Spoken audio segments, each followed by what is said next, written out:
Folkebibliotekerne er åbne for alle. De nyfødte kommer til babytræf, og småbørnene følges med dagplejen eller børnehaven.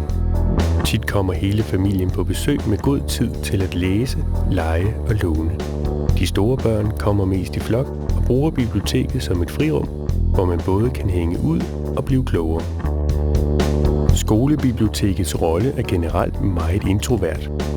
Det er skolens elever og lærere, der er målgruppen, skolens pædagogiske profil, der arbejdes ud fra, og i det hele taget skolens formelle læring, der er skolebibliotekets primære funktion.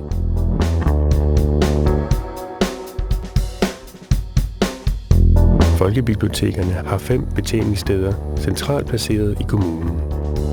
Et hovedbibliotek, 3 lokalbiblioteker og en biblioteksstation i et supermarked til aflevering og afhentning.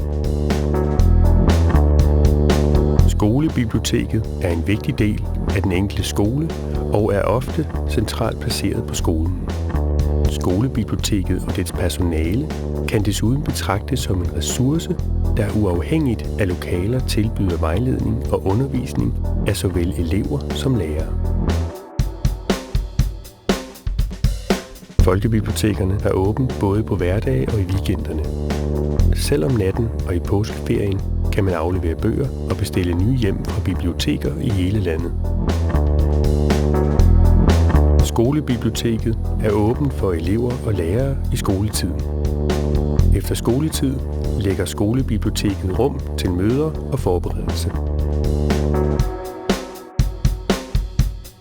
På Folkebiblioteket er børnebibliotekarerne eksperter i at finde bøger om alt fra pottetræning til ponyer.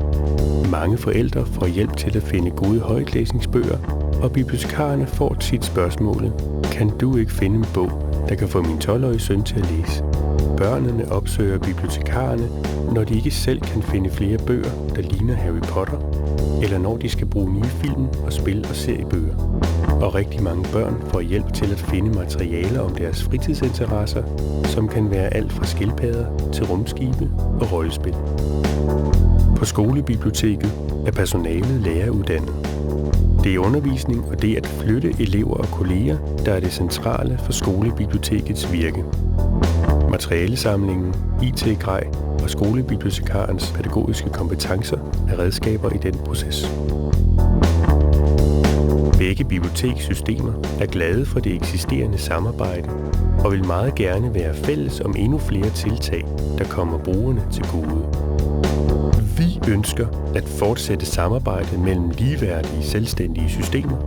Et samarbejde, der med fokus på muligheder og udvikling fremmer de 2 bibliotekstypers potentiale.